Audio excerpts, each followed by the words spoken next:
O Política em Foco dessa semana conversa com a pré-candidata a deputada estadual pelo Partido Verde e vereadora em Divinópolis, Lohana França. Lohana, prazer te receber aqui no nosso estúdio, aqui na Mirte, certo? E antes de tudo, se apresente, qual que é a sua atuação, quais são as principais linhas de atuação da vereadora hoje e o que se propõe essa candidatura, essa pré-candidatura sua. Oi, Diego. Primeiro eu quero cumprimentar todo mundo da Amit que está assistindo a gente, ouvindo a gente. É um prazer estar aqui para falar com vocês. Eu respeito muito a Amit e esse espaço tem toda a minha reverência. Bom, eu sou Lohana, sou professora. Muito antes de ser vereadora, eu sou professora, estou na sala de aula. Minhas principais bandeiras são meio ambiente, educação e a defesa da democracia, quando a gente fala dos direitos humanos das mulheres, das minorias, a defesa de todo o direito que as pessoas têm de pertencer ao espaço público, inclusive enquanto posicionamento político. A gente acha que essa defesa não pode ser restrita para um lado ou para uma ideologia. Então, eu sempre estou na defesa dessas pessoas e dos seus ideais. Lá em Divinópolis, eu fui eleita com muito apoio dos educadores, das mulheres, da juventude, dos ambientalistas, e agora essa pré-candidatura tenta caminhar pelo mesmo rumo.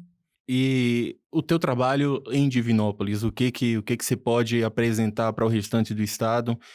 A gente está sabendo que tá em vias de ser instaurada. Em que pé está a CPI da educação? Foi algo que furou a bolha de Divinópolis, acabou indo para outras regiões também. A gente já vê aqui mesmo no nosso portal, a gente já vê uma procura por esse assunto. Então, o que que aconteceu? Explica para a gente o que que é essa CPI lá em Divinópolis. Eu entendo que a marca do meu trabalho em Divinópolis é a fiscalização. A gente sabe que o vereador tem que legislar, tem que fiscalizar e tem que representar, porque afinal de contas o legislativo é plural. Quando alguém fala comigo assim, Lohana, fulano não me representa, eu falo, faz parte. Por isso que o legislativo tem mais de um vereador, mais de um deputado, ao contrário do executivo que é um só com seu vice, né? Tem que cuidar e representar todo mundo. Mas o que que acontece? Lá em Divinópolis, o meu trabalho de legislação, ele é um trabalho contido, porque eu entendo que a gente já tem muitas leis importantes e que esse papel de escrever leis, ele tem que estar sempre antenado àquilo que realmente vai impactar a vida do divinopolitano. Então, a marca do meu trabalho é a fiscalização, porque eu entendo que se a gente garantir que as leis existentes já sejam seguidas e que o orçamento público seja utilizado da forma correta, nós ganhamos muito. Então, é isso que a gente prioriza no dia a dia do trabalho lá na Câmara de Divinópolis. Com essa fiscalização, surgem alguns problemas. Então, eu tive uma atuação muito robusta na questão do transporte público, por exemplo.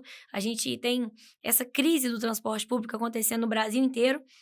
E em Divinópolis, nosso prefeito optou, que é o prefeito irmão do deputado Cleitinho, o prefeito Gleidson, ele optou por fornecer um subsídio de quase 6 milhões para a empresa de ônibus. O subsídio é perfeitamente legal. O problema é que a empresa flagrantemente descumpre o contrato. Tanto é que poucas semanas depois, o prefeito abriu um processo administrativo contra a empresa, o que mostra a desordem completa da prefeitura, que primeiro concede um subsídio para depois finalmente acatar as minhas denúncias e abrir o processo administrativo. Mas ao menos abriu.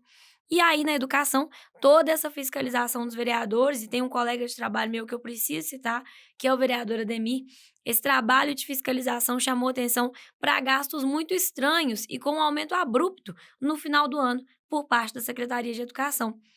A gente passou meses gastando entre 7 e 8 milhões para, de repente, no fim do ano, a secretaria gastar 30 milhões.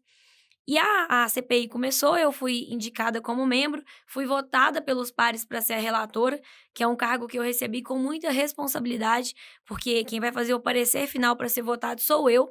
Então a gente tem trabalhado nessa CPI com muita responsabilidade. Já tivemos um dia de oitiva em que a gente escutou a secretária de Educação, o procurador que assinou o parecer, em que ele afirmava que os preços eram vantajosos para o município, o que é muito diferente do que a gente viu na realidade, e o secretário de Administração, que autorizou tudo isso. O que foi interessante é que a gente percebeu que as histórias e as versões se contradizem. E a secretária que estava afastada foi reconduzida ao cargo no mesmo dia pelo prefeito, considerando as considerações que ela fez e esclarecimentos que ela fez na CPI.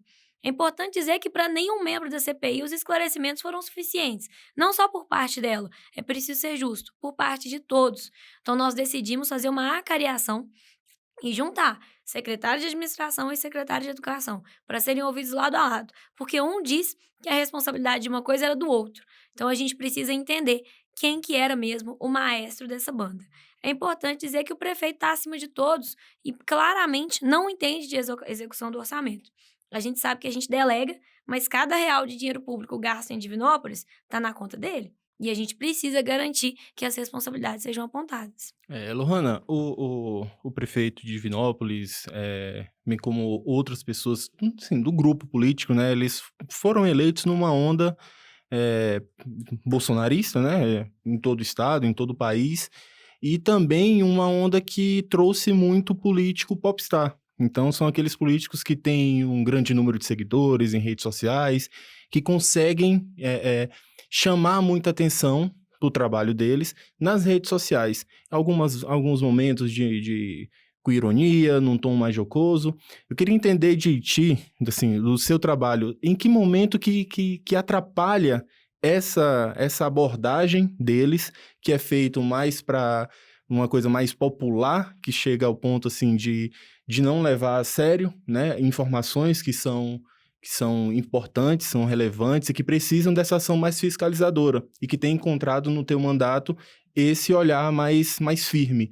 Então, qual é a avaliação que a Lohana faz disso tudo, desses candidatos que estão aí muito midiáticos, mas que o efeito prático, o que traz? Diego, eu vou te dizer de forma muito curta.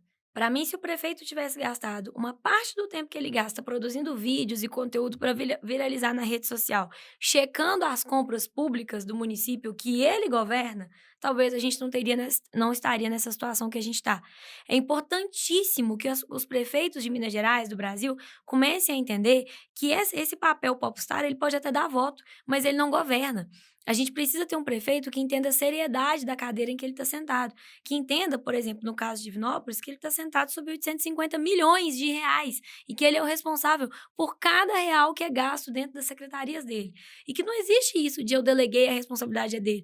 É uma equipe escolhida por ele, são cargos de indicação, de confiança. E eu nunca vi nenhum indício de superfaturamento no setor público em que apenas o setor privado se beneficiou. 99% das vezes em que a gente vê superfaturamento no setor público, que é o que há indícios de existir lá na prefeitura de Divinópolis, alguém no setor público também se beneficia. O setor privado não sai ganhando sozinho, não. Então a gente precisa entender. Isso aconteceu? Foi mesmo? Há mesmo superfaturamento? Quem ganhou com isso? E é isso que a CPI vai tentar entender. Eu entendo que a gente precisa de pessoas que realmente sejam comprometidas com a gestão pública e não apenas com a perpetuação do poder. Tem uma outra coisa interessante sobre essas pessoas que você citou, que são esses políticos popstar, que é, eles são não políticos, mas adoram a política. Muito frequentemente colocam seus irmãos, colocam seus primos, colocam seus amigos mais próximos, o seu clã ali mais próximo é todo colocado na política. E eles ainda têm a cara de pau de dizer assim: "Ah, mas eu não coloquei, foi o povo, eles foram eleitos, eu não coloquei num cargo de confiança". A gente sabe muito bem o que é a estrutura de um mandato de um deputado, por exemplo, fazendo campanha e trabalhando para eleger alguém. Então a gente viu isso lá em Divinópolis muito claramente. O deputado dançava nos sinais com o número do irmão dele pendurado na cabeça, numa caixa.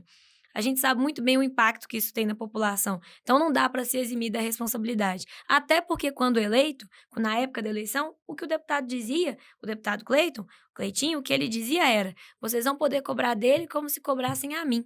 Tenho certeza que ele vai fazer tudo para Divinópolis que eu queria fazer.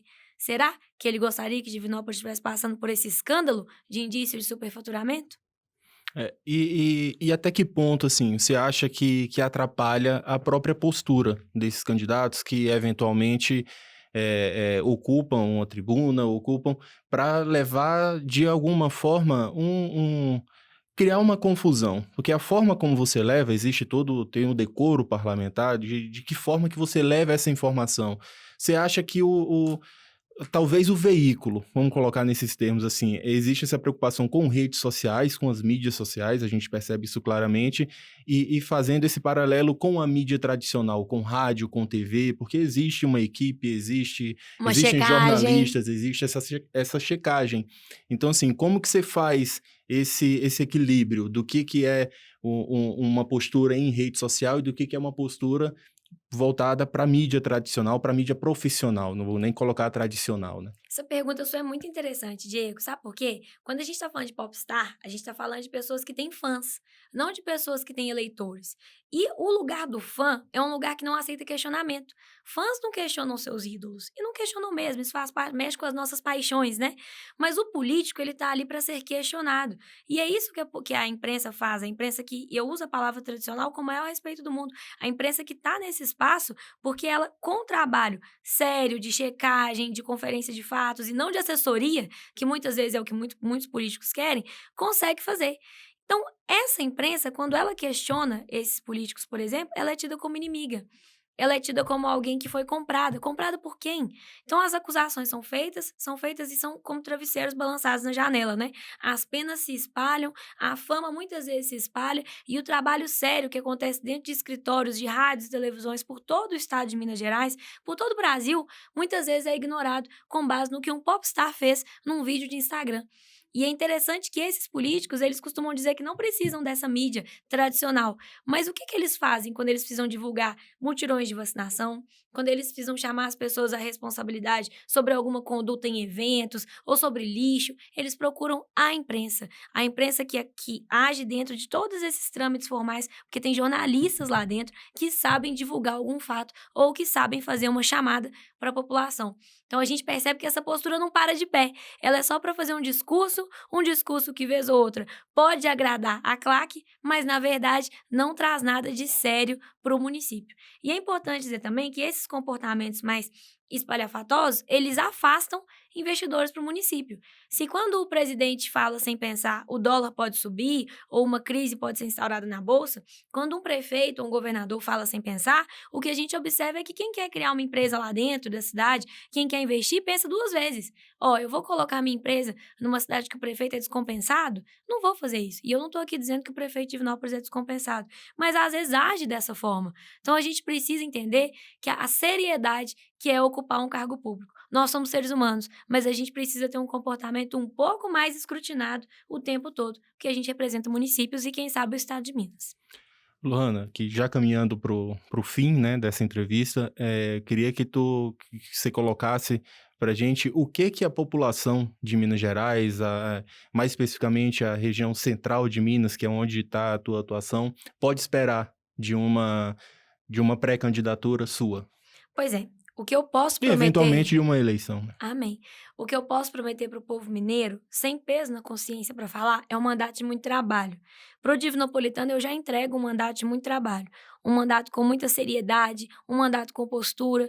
A gente brinca que o nosso mandato é um mandato que pensa e um mandato que faz. Porque lá no gabinete a gente estuda, a gente prioriza, a gente tem técnica. A minha assessoria é uma assessoria com formação, então eles me ajudam nas áreas em que eu não sei. Isso é muito importante. E a gente quer levar isso, se essa pré-candidatura for confirmada, para Minas Gerais. Fazer um mandato que pense e um mandato que faça para os mineiros. Um mandato que vai ter um olhar sempre de técnica, de trabalho, de transparência. É muito interessante as pessoas que puderem entrar no meu site, por exemplo. A gente tem lá a prestação de contas do gabinete. E até onde eu vou com os carros da Câmara Municipal de Divinópolis, tá lá. Para evitar qualquer tipo de questionamento sobre o uso do recurso público, que deve ser usado. Esse negócio de, não uso o recurso público, isso pode até ser interessante, mas se o recurso público está lá e for usado com seriedade, quem ganha é a população, porque o legislativo empoderado empodera o cidadão. Então é isso que eu garanto para os mineiros. Se essa pré-candidatura for confirmada e em caso de vitória, nunca vai ser um mandato que os mineiros vão se envergonhar. Vai ser um mandato de trabalho pelo meio ambiente, de trabalho pelos educadores, de trabalho pela democracia, pelos nossos jornalistas, pelas mulheres, por todos aqueles que não tinham voz até então. Então a gente quer ser essa voz na Assembleia de Minas.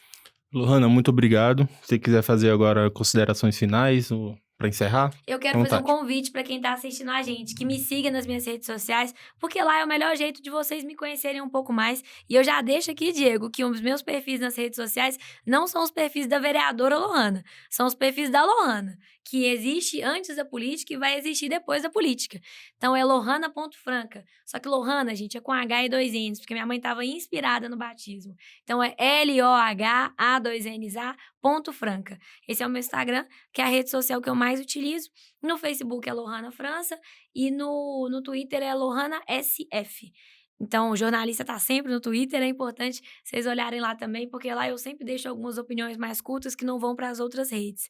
Então é isso, só agradeço a Amit pela oportunidade de estar aqui e um abraço a todos. Nós agradecemos também e já fazemos o convite aos ouvintes, ao telespectador, que a partir dessa semana a gente todos os dias vamos ouvir alguns candidatos e pré-candidatos também a deputado estadual, deputado federal. Então, os candidatos também, as suas assessorias que sentirem a vontade de nos procurar também, estamos aqui com as portas abertas. Obrigado.